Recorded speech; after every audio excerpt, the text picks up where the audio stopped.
ഇനിയൊരു ബലിയർപ്പിക്കാൻ ഞാൻ വരുമോ ഇല്ലയോ എന്നറിഞ്ഞുകൂടാ. സീറോ മലബാർ കുർബാനയിൽ വിശുദ്ധ കുർബാനയുടെ അവസാന ഭാഗങ്ങളിൽ ചൊല്ലുന്ന ഒരു പ്രാർത്ഥനയാണിത്. ജീവിതത്തിലെ എല്ലാ കാര്യങ്ങളിലും എന്നതുപോലെ വിശുദ്ധ കുർബാനയുടെ അർപ്പണ കാര്യത്തിലും അനിശ്ചിതത്വമുണ്ട്. അടുത്ത നിമിഷം നമ്മളിൽ എത്ര പേർ ജീവിച്ചിരിക്കുമെന്ന് ഉറപ്പില്ലാത്തതുപോലെ ഒരു വൈദികനും അറിയില്ല അടുത്ത നിമിഷം അല്ലെങ്കിൽ അടുത്ത ദിവസം വിശുദ്ധ കുർബാന അർപ്പിക്കാൻ താൻ ഉണ്ടാകുമോ എന്ന്.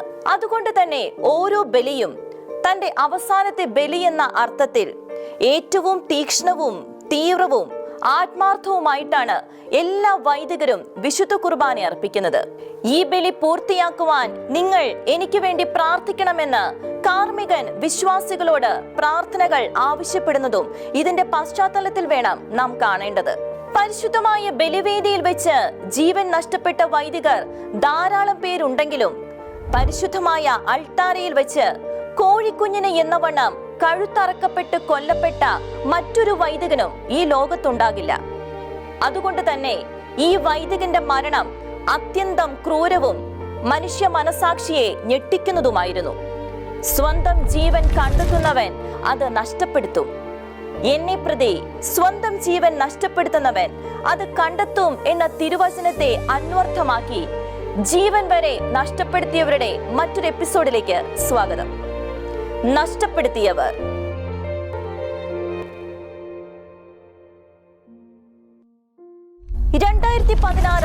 ജൂലൈ 26 പ്രഭാതം ഫ്രാൻസിലെ സെന്റ് എത്തിയൻ ദു റൂറേ ദേവാലയത്തിൽ വിശുദ്ധ കുർബാനയ്ക്കുള്ള മണി മുഴങ്ങി.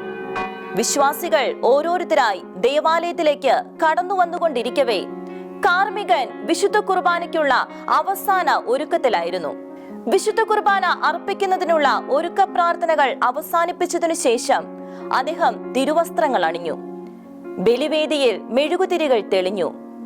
ഗായക സംഘത്തിന്റെ സംഗീതോപകരണങ്ങൾ ചലിച്ചു തുടങ്ങി. ബലിവേദിയിലേക്ക് വയോധികനായ പുരോഹിതൻ കടന്നുവന്നു. 85-കാരനായ ഫാദർ ജാക്വസ് ഹാമൽ.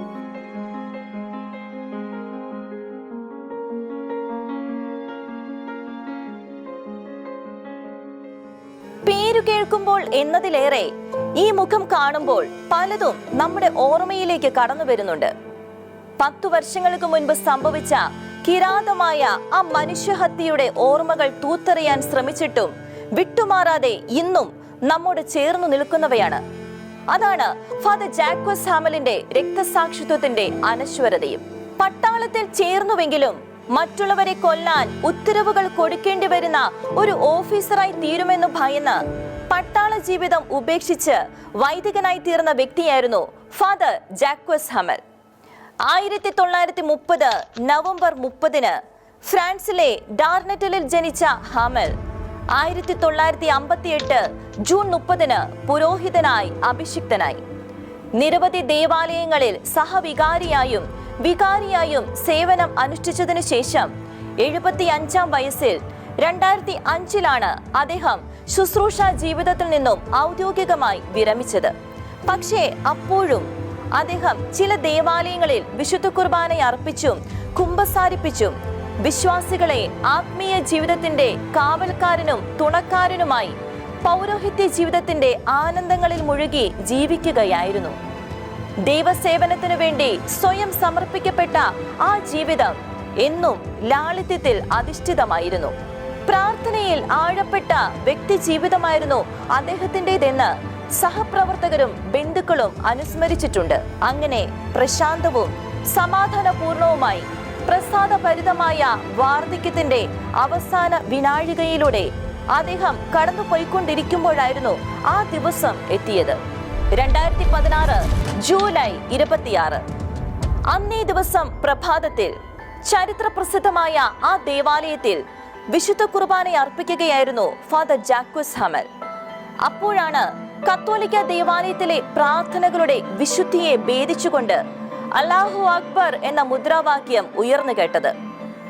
അതുകേട്ട് വിശുദ്ധ കുർബാനയിൽ പങ്കെടുക്കുകയായിരുന്ന വിശ്വാസികൾ നടുങ്ങിത്തരിച്ചു. കാർമികൻ പോലും ഒരു നിമിഷം നിശ്ചലനായി. വിശ്വാസികൾ തിരുക്കർമ്മങ്ങൾക്കിടയിൽ പ്രധാന വാതിൽക്കലേക്ക് തിരിഞ്ഞു നോക്കി.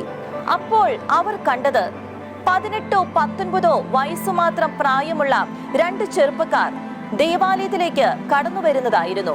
യൂറോപ്പിൽ ഇതിനകം നിരവധി തവണ ഭീകരാക്രമണങ്ങൾ നടന്നിട്ടുണ്ടെങ്കിലും കൺമുൻപിൽ ഒരു ഭീകരാക്രമണത്തിന്റെ സാധ്യത മനസ്സിലാക്കി വിശ്വാസികൾ ഞെട്ടിത്തരിച്ചു നിന്നു. പ്രാർത്ഥനകൾ മുറിഞ്ഞു.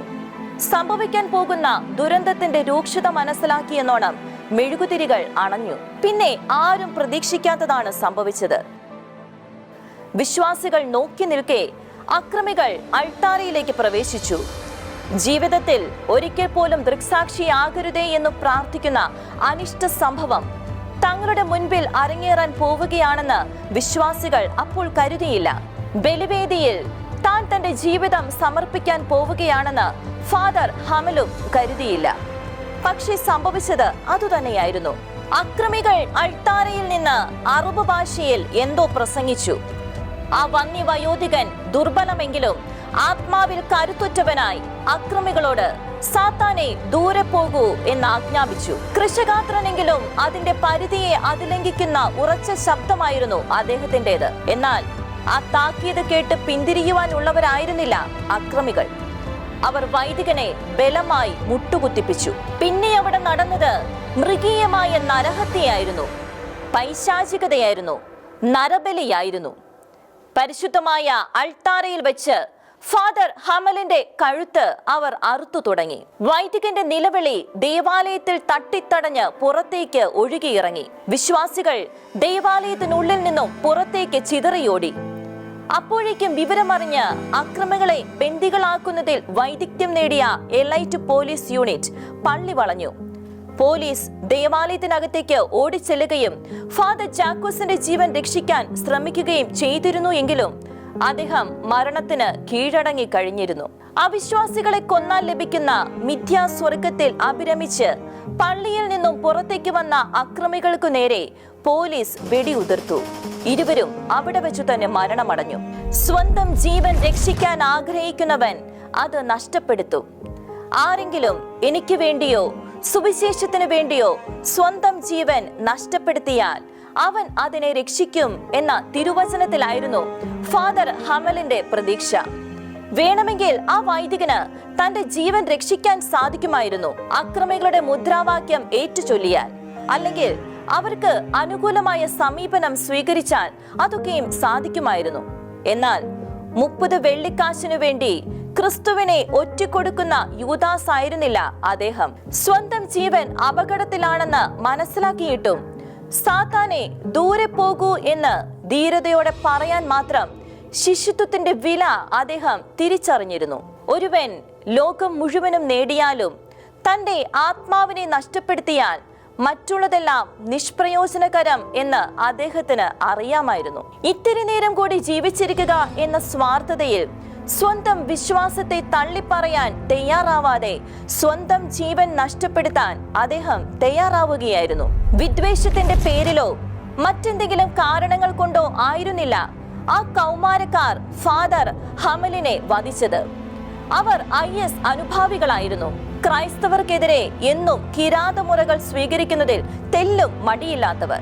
ക്രൂര കൊലപാതകം നടക്കുന്നതിന് മുൻപ് ഈ ചെറുപ്പക്കാർ സിറിയ കേന്ദ്രമായി പ്രവർത്തിക്കുന്ന ഇസ്ലാമിക് സ്റ്റേറ്റിന്റെ മുതിർന്ന നേതാവിനോട് സംസാരിച്ചിരുന്നതായും മാധ്യമങ്ങൾ റിപ്പോർട്ട് ചെയ്തിരുന്നു.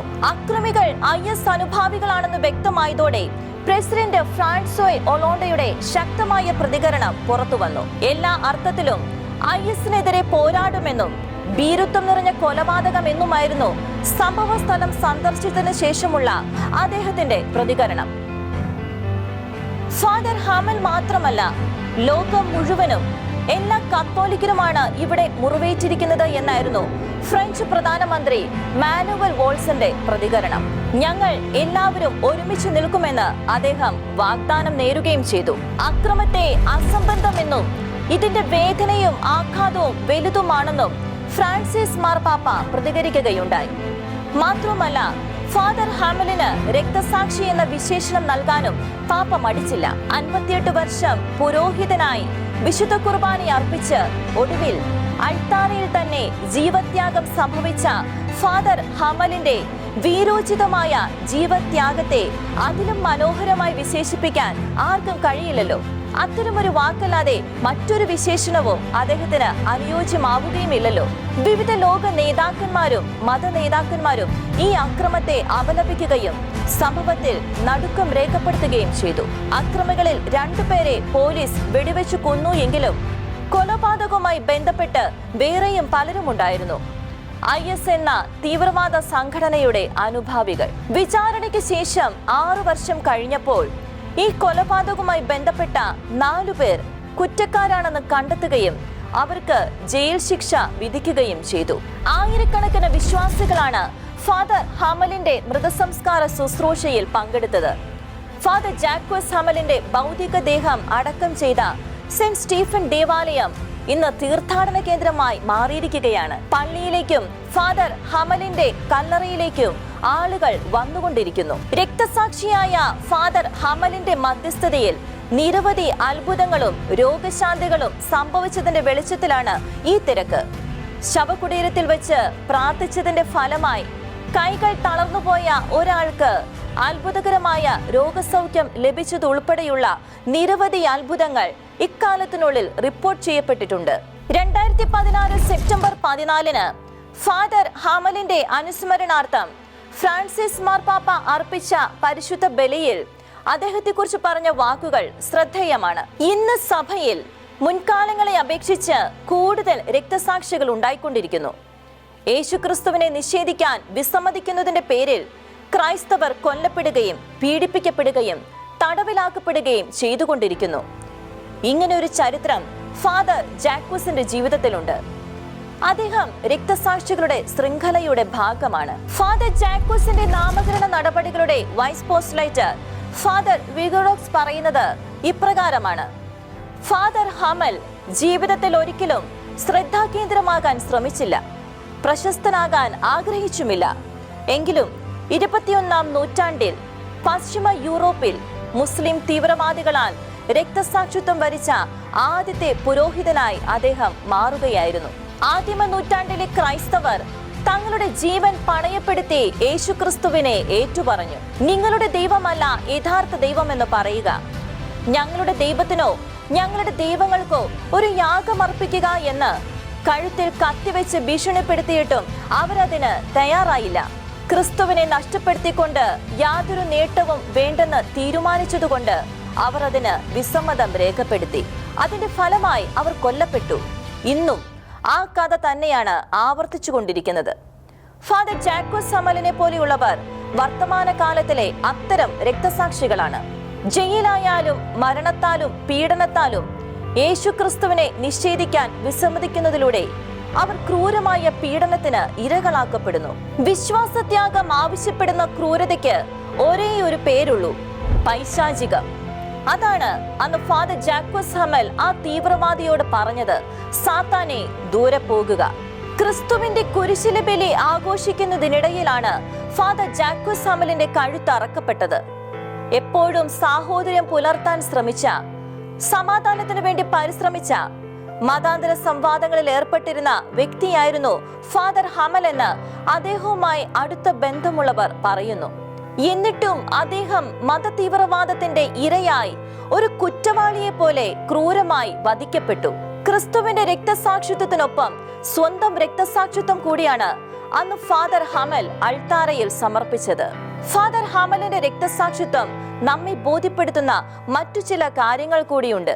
ഒരു കാലത്ത് ക്രൈസ്തവ വിശ്വാസത്തിന്റെ ഈറ്റിലമായിരുന്ന യൂറോപ്പിൽ ഇന്ന് ക്രൈസ്തവർക്ക് നേരെ അസഹിഷ്ണുതയും വിവേചനവും വർദ്ധിച്ചു വരികയും ക്രൈസ്തവ പീഡനങ്ങൾ നിർബാധം തുറന്നുകൊണ്ടിരിക്കുകയുമാണ് ചെയ്യുന്നത്. വ്യക്തികൾക്ക് പുറമെ ക്രൈസ്തവ ആരാധനാലയങ്ങൾ, വിശ്വാസ ചിഹ്നങ്ങൾ എന്നിവയ്ക്കു നേരെ ഈയിടെയായി അക്രമങ്ങളും അസഹിഷ്ണുതയും വർദ്ധിച്ചു വരുന്നു. പുതിയ റിപ്പോർട്ട് അനുസരിച്ച് ഏറ്റവും കൂടുതൽ ക്രൈസ്തവ വിരുദ്ധ അക്രമ സംഭവങ്ങൾ ഫ്രാൻസിലും ഇറ്റലിയിലുമാണ് നടന്നിരിക്കുന്നത്. ക്രൈസ്തവ അസഹിഷ്ണുത വർദ്ധിച്ചു വരുന്ന ഇക്കാലത്ത് ക്രൈസ്തവ അസഹിഷ്ണുതയുടെ ഇരയായി മാറിയിരിക്കുന്ന ഫാദർ ജാക്വസ് ഹമലിന്റെ ഓർമ്മകൾക്ക് മുൻപിൽ നമുക്ക് ആദരവോടെ ശിരസ്സു കുനിക്കാം. അദ്ദേഹത്തിന്റെ നാമകരണ നടപടികൾ പുരോഗമിക്കുന്നതിന് വേണ്ടി നമുക്ക് പ്രാർത്ഥിക്കാം. ക്രിസ്തുവിനെ പ്രതി പിതാവിനെയോ മാതാവിനെയോ ഉപേക്ഷിക്കുന്നവൻ 100 ഇരട്ടി നേടുമെന്നും നിത്യജീവൻ സ്വന്തമാക്കുമെന്നുമുള്ള തിരുവചനം അന്വർത്ഥമാക്കിയ ഫാദർ ജാക്വസ് ഹമ്മലിനോട് വിശ്വാസത്തിനു വേണ്ടി പടപൊരുതുവാനുള്ള കരുത്തിനു വേണ്ടി നമുക്ക് മധ്യസ്ഥം യാചിക്കുകയും ചെയ്യാം.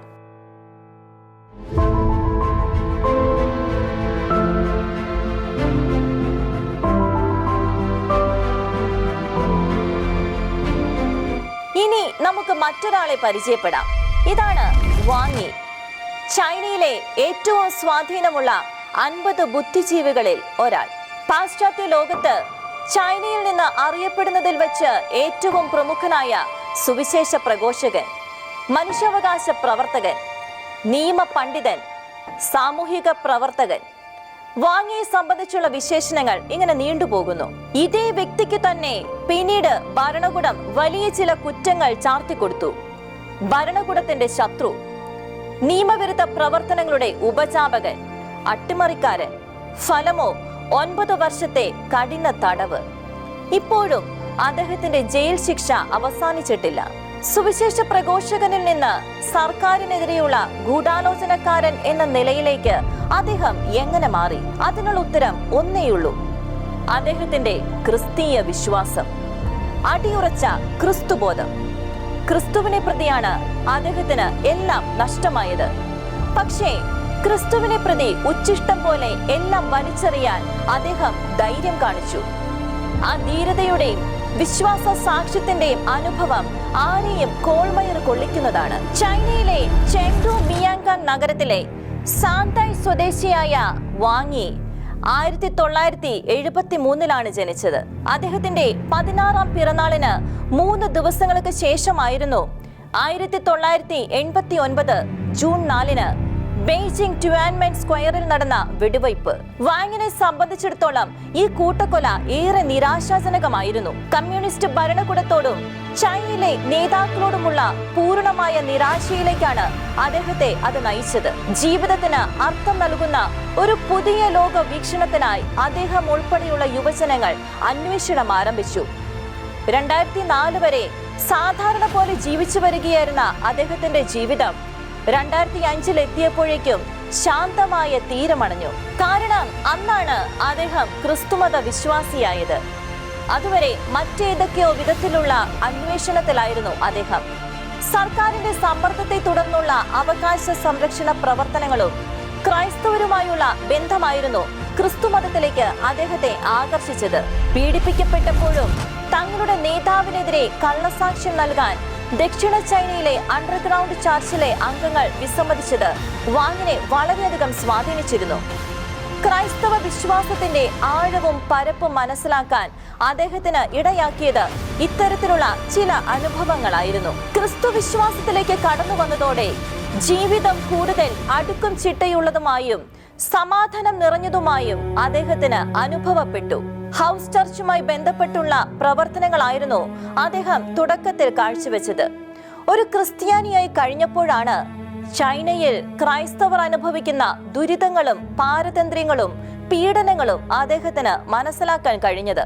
ഇത് ക്രൈസ്തവരുടെ മനുഷ്യാവകാശങ്ങൾക്ക് വേണ്ടി ശബ്ദിക്കാനും പോരാടുവാനും അദ്ദേഹത്തിന് പ്രേരണ നൽകി.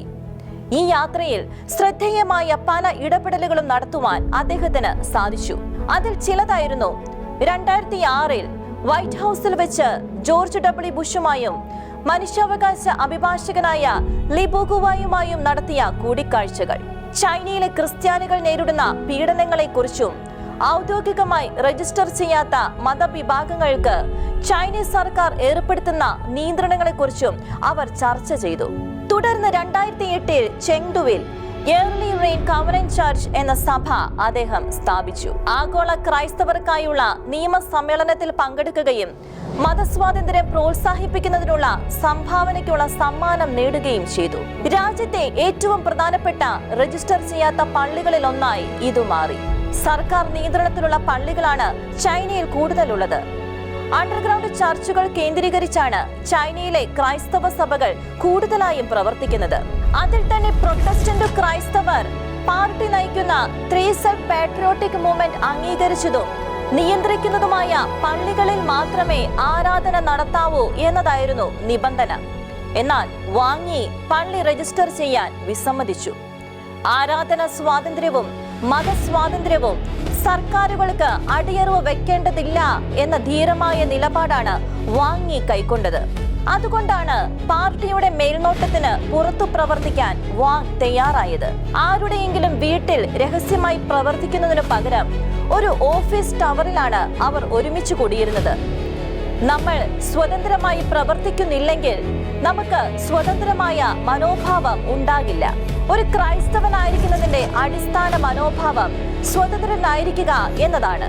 എന്നാൽ നിങ്ങൾ ഒരു കുറ്റവാളിയാണെന്നാണ് നിങ്ങൾ കരുതുന്നത് എങ്കിൽ നിങ്ങൾക്ക് സ്വതന്ത്രമായി പ്രവർത്തിക്കാൻ കഴിയില്ല. വാങ്ങിന്റെ വിശ്വാസം അതായിരുന്നു. മനുഷ്യാവകാശങ്ങളുടെ മേലുള്ള ഭരണകൂടത്തിന്റെ കടന്നുകയറ്റങ്ങളെ അനുവദിച്ചു കൊടുക്കേണ്ടതില്ല എന്ന നിലപാടാണ് അദ്ദേഹം കൈക്കൊണ്ടതും. ഇത് സർക്കാരിനെ ചൊടിപ്പിച്ചു. 2018 ഡിസംബർ 9 പള്ളിയിൽ ഒത്തുചേർന്നപ്പോൾ അദ്ദേഹത്തെ പോലീസ് അറസ്റ്റ് ചെയ്യുകയും കവനന്റ് ചർച്ച് അടച്ചുപൂട്ടുകയും ചെയ്തു. വാങ്ങിയെയും അദ്ദേഹത്തിന്റെ സഭാംഗങ്ങളായ 200ഓളം പേരെയും അധികാരികൾ കസ്റ്റഡിയിലെടുത്തു. ഭാര്യ ജിയാൻ റോങ്ങും കസ്റ്റഡിയിൽ എടുത്തവരിൽ ഉൾപ്പെട്ടിരുന്നു. മതസ്വാതന്ത്ര്യത്തിന്മേലുള്ള ചൈനീസ് കമ്മ്യൂണിസ്റ്റ് പാർട്ടിയുടെ നിയന്ത്രണങ്ങളെ അപലപിച്ചുകൊണ്ട് അദ്ദേഹം അറസ്റ്റിന് ശേഷം പ്രസ്താവന പുറപ്പെടുവിച്ചു. സുവിശേഷത്തെ എതിർക്കുകയും സഭയെ പീഡിപ്പിക്കുകയും ചെയ്യുന്ന ഒരു ഭരണകൂടത്തിനു കീഴിൽ ഒരു സേവന ജീവിതത്തിലൂടെ വിശ്വസ്തമായ അനുസരണക്കേട് നടപ്പിലാക്കാനാണ് ക്രിസ്തു എന്നെ വിളിച്ചിരിക്കുന്നത് എന്ന് ഞാൻ ഉറച്ചു വിശ്വസിക്കുന്നു എന്നായിരുന്നു അദ്ദേഹം പ്രസ്താവനയിൽ വ്യക്തമാക്കിയത്. ഇതിനെ താൻ സുവിശേഷം പ്രസംഗിക്കുന്ന മാർഗമായും പ്രസംഗിക്കുന്ന സുവിശേഷത്തിന്റെ രഹസ്യമായും വാങ് യി വിശേഷിപ്പിച്ചു. ജിയാങ്ങും മറ്റ് സഭാംഗങ്ങളും വിട്ടയക്കപ്പെട്ടു. വീണ്ടും 2019 ഡിസംബർ 26 ഭരണകൂടത്തെ അട്ടിമറിക്കാൻ ശ്രമിച്ചു. നിയമവിരുദ്ധ ബിസിനസ് പ്രവർത്തനങ്ങൾ എന്നീ കുറ്റങ്ങൾ ചുമത്തി വാങ് യിക്കെതിരെ വിചാരണ നടക്കുകയും ഏതാനും ദിവസങ്ങൾക്കുള്ളിൽ തന്നെ അദ്ദേഹത്തിന് 9 വർഷത്തെ തടവ് ശിക്ഷ വിധിക്കുകയും ചെയ്തു. ഒരു ദശാബ്ദത്തിനിടെ ഒരു ഹൗസ് ചർച്ച് പാസ്റ്ററിനെതിരെ ചുമത്തിയ ഏറ്റവും ദൈർഘ്യമേറിയ തടവ് ശിക്ഷയായിരുന്നു ഇത്. പക്ഷേ ഭാര്യയും മകനും വീട്ടുതടങ്കലിലാണ്. സർക്കാർ തനിക്കെതിരെ ചുമത്തിയിരിക്കുന്ന എല്ലാ കുറ്റങ്ങളും താൻ നിഷേധിക്കുന്നുവെന്നും എന്നാൽ ശിക്ഷ അനുഭവിക്കുന്നു എന്നുമായിരുന്നു വാങ് യിയുടെ നിലപാട്. കമ്മ്യൂണിസ്റ്റ് ഭരണകൂടത്തെ താൽക്കാലികമായി ഭരിക്കാൻ ദൈവം അനുവദിച്ചിരിക്കുന്നു എന്നായിരുന്നു തന്റെ അറസ്റ്റിനെ കുറിച്ചുള്ള വാങ് യിയുടെ പ്രതികരണം. അതോടൊപ്പം ബൈബിളിനെയും ദൈവത്തെയും അനുസരിക്കാത്ത മനുഷ്യ നിയമങ്ങൾ അനുസരിക്കാതിരിക്കാൻ അഹിംസാത്മക രീതികൾ ഉപയോഗിക്കുമെന്ന് അദ്ദേഹം പ്രതിജ്ഞയെടുക്കുകയും ചെയ്തു. ദുഷ്ട നിയമങ്ങൾ അനുസരിക്കാതിരിക്കാനുള്ള എല്ലാ ചെലവുകളും സന്തോഷത്തോടെ വഹിക്കാൻ രക്ഷകനായ യേശുക്രിസ്തു എന്നോട് ആവശ്യപ്പെട്ടിരിക്കുന്നു എന്ന് അദ്ദേഹം ഉറച്ചു വിശ്വസിച്ചു. ക്രിസ്തു മതത്തെയും മറ്റു മതങ്ങളെയും അടിച്ചമർത്തുന്നത് ചൈനീസ് കമ്മ്യൂണിസ്റ്റ് പാർട്ടി ഭരണത്തിന്റെ മുഖമുദ്രയാണ്. 1949 മുതൽ 1976 വരെയുള്ള മാവോ കാലഘട്ടത്തിന് ശേഷം അത് കുറഞ്ഞുവെങ്കിലും കഴിഞ്ഞ 2 ദശാബ്ദങ്ങളായി അത് വർദ്ധിച്ചു വരികയാണ്.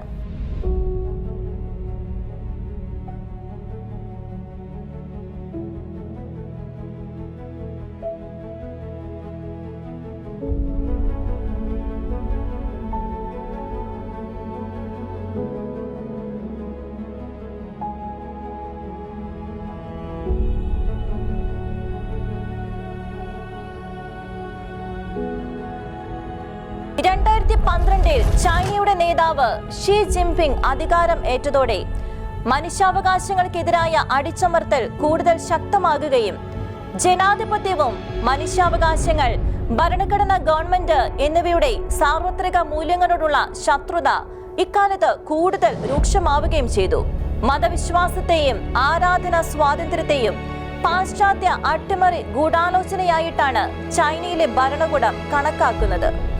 ക്രിസ്തു മതത്തെ ചൈനയ്ക്ക് അന്യവും അപകടകരവുമായി ചിത്രീകരിക്കാൻ പാർട്ടി ശ്രമിക്കുമ്പോൾ പാശ്ചാത്യമോ വിദേശമോ ആയിട്ടല്ല, ലോകത്തിന്റെ കേന്ദ്രഭാഗത്ത് സ്ഥാപിതമായിരിക്കുന്ന ഒരു സാർവത്രിക വിശ്വാസമായിട്ടാണ് ക്രിസ്തു മതത്തെ അദ്ദേഹം കണക്കാക്കി പോരുന്നത്. 2014 മുതൽ പുരോഹിതന്മാരുടെ അറസ്റ്റ്, കുരിശുകൾ നീക്കം ചെയ്യൽ, പള്ളി തകർക്കൽ, ബൈബിൾ കണ്ടുകെട്ടൽ എന്നിവ നിർബാധം ചൈനയിൽ തുടർന്നുകൊണ്ടിരിക്കുമ്പോഴാണ് അവയ്ക്കെല്ലാം എതിരെ വാങ്ങിയുടെ പ്രതിരോധത്തിന്റെ ശക്തിയും ശബ്ദവും വെളിവാകുന്നത്.